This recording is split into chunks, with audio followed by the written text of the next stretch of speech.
Oi, meu nome é Virgínia Madureira, eu sou nutricionista, especialista em emagrecimento e trabalho com as estratégias low carb. E no vídeo de hoje eu vou falar para vocês por que o consumo de carboidratos está relacionado com o ganho de peso.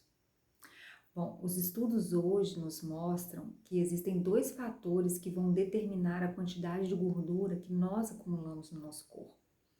E esses dois fatores são os níveis elevados de insulina na nossa corrente sanguínea e a ingestão de carboidratos, principalmente os carboidratos refinados, ultraprocessados, que são os industrializados. Porque o que acontece? Quando a gente consome carboidrato, todo tipo de carboidrato, depois de digerido, ele é transformado em glicose. É glicose que o nosso corpo absorve. E não importa de onde veio esse carboidrato, se ele veio de um pão integral, ou se ele veio de uma bolachinha fit, ou se ele veio do açúcar mesmo, simples. Todo carboidrato, depois de digerido, é transformado em glicose, e é glicose que chega na nossa corrente sanguínea. E essa glicose, a partir do momento que ela está no nosso sangue, ela vai estimular a produção de um hormônio que é a insulina, que é um hormônio produzido lá no nosso pâncreas.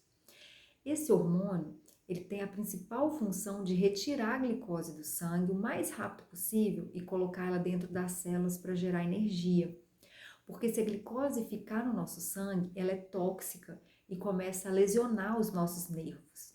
Tanto é que o diabético, que é o paciente que não produz esse hormônio, ele precisa injetar a insulina, porque se ele fica com o sangue cheio de glicose, essa glicose lesiona, começa a lesionar os tecidos dele.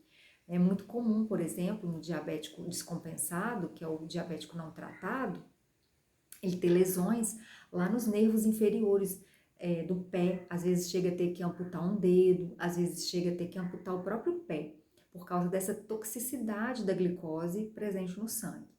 Então, uma das principais funções da insulina é tirar essa glicose e colocar dentro das células, para gerar energia.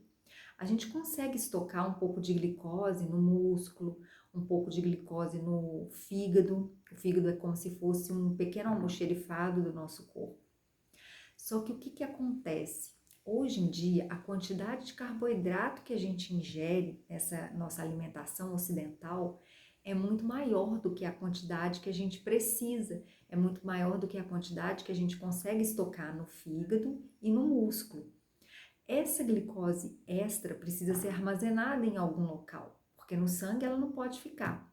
Então a insulina, ela pega essa glicose extra e coloca ela lá dentro das células do tecido adiposo.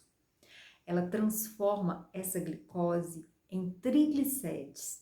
É como se ela transformasse esse excesso de glicose em gordura e armazenasse lá no tecido adiposo com o nome de triglicérides. Ela também pega a gordura que veio junto nessa refeição aí que a gente faz, ela pega a gordura que veio nessa alimentação e coloca também lá no tecido adiposo, abrindo as células do tecido adiposo para a gordura ficar armazenada, para que o nosso corpo não utilize a gordura enquanto houver glicose disponível para gerar energia. Porque a prioridade do nosso corpo sempre vai ser utilizar primeiro a glicose, que é tóxica, para depois utilizar a gordura. Então, a insulina é que faz isso. Além disso, além de armazenar glicose, armazenar gordura, a insulina ainda fica lá na porta do tecido adiposo, impedindo que essa gordura saia para gerar energia enquanto tiver glicose disponível no nosso corpo. Então, nesse processo de emagrecimento, o que a gente precisa fazer é tentar manter os níveis de insulina o mais baixo possível, para que a gordura armazenada lá no nosso tecido adiposo fique mais disponível para poder ser metabolizada, para poder ser quebrada, para poder sair mesmo lá do nosso tecido adiposo e gerar energia para o nosso corpo. Mas a gente só consegue deixar os níveis de insulina baixos se a gente fizer uma dieta com baixo consumo de carboidrato. Porque o único nutriente que estimula a produção de insulina é justamente o carboidrato. Então é essa relação que os estudos hoje nos mostram da quantidade de carboidrato que a gente consome com o ganho de peso. Mas veja bem, para o emagrecimento, a gente baseia numa estratégia com baixo consumo de carboidrato, que é a estratégia low carb. Low carb, como o próprio nome diz, low significa baixo. Então, é uma estratégia com baixo consumo de carboidrato e não uma estratégia zero carboidrato. É apenas um percentual reduzido de carboidrato, principalmente carboidrato industrializado, ultraprocessado e refinado. Esses sim devem ser reduzidos ao extremo. Hoje, low carb é o protocolo mais eficiente para o processo de emagrecimento. Principalmente porque as pessoas que praticam low carb, elas conseguem seguir essa estratégia a longo prazo. Porque quem faz low carb não sente fome. O fato de não sentir fome, esse é o principal motivo pela aderência a essa estratégia. O fato de não sentir fome, porque consome alimentos que dão mais saciedade. Via de regra, uma dieta low carb, ela permite uma quantidade aí de 100 a 120 gramas de carboidrato ao longo do dia, priorizando sempre os carboidratos de alimentos que a gente chama de comida de verdade, alimentos naturais, carboidratos saudáveis. Então, partindo desse princípio de 100 a 120 gramas de carboidrato ao longo do dia, dá sim para a gente inserir uma banana, um pedaço de manga, uma batata, uma mandioca, dependendo do contexto alimentar daquele dia.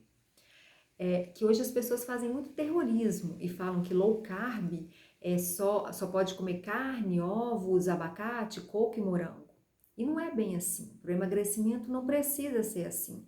Dá para a gente ter essa flexibilidade, como eu falei, dentro do contexto alimentar do dia, sem precisar ser tão restritivo. O que acontece é que as pessoas confundem muito low carb com very low carb ou cetogênica. A cetogênica, sim, ela é bem mais restritiva, é uma dieta onde a quantidade de carboidratos é menor do que 50 gramas por dia. Então, nesse caso, sim, não tem como colocar uma banana, uma batata, uma mandioca, que com uma banana só praticamente já estouraria a cota de carboidratos, né, que a pessoa pode consumir ao longo do dia. Mas veja bem, a cetogênica, né, ou very low carb, ela é uma estratégia mais utilizada como uma estratégia terapêutica para tratamento de doenças, como a epilepsia, o diabetes, a esteatose hepática. Para o emagrecimento, não precisa ser assim. Não precisa ser tão restritivo assim. Dá para emagrecer com esse consumo, igual eu falei, de 100 a 120 gramas de carboidrato. Dá para ter essa flexibilidade, dá para consumir carboidratos saudáveis com consciência.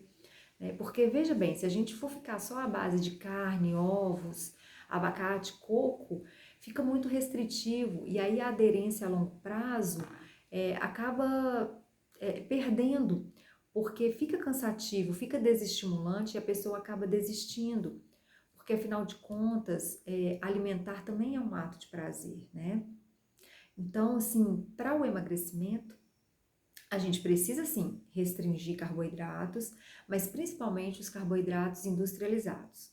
Os carboidratos vindo de comida de verdade, dos alimentos naturais, eles podem sim ser utilizados com consciência, podem sim ser utilizados e a gente ter uma certa liberdade e flexibilidade, tá bom?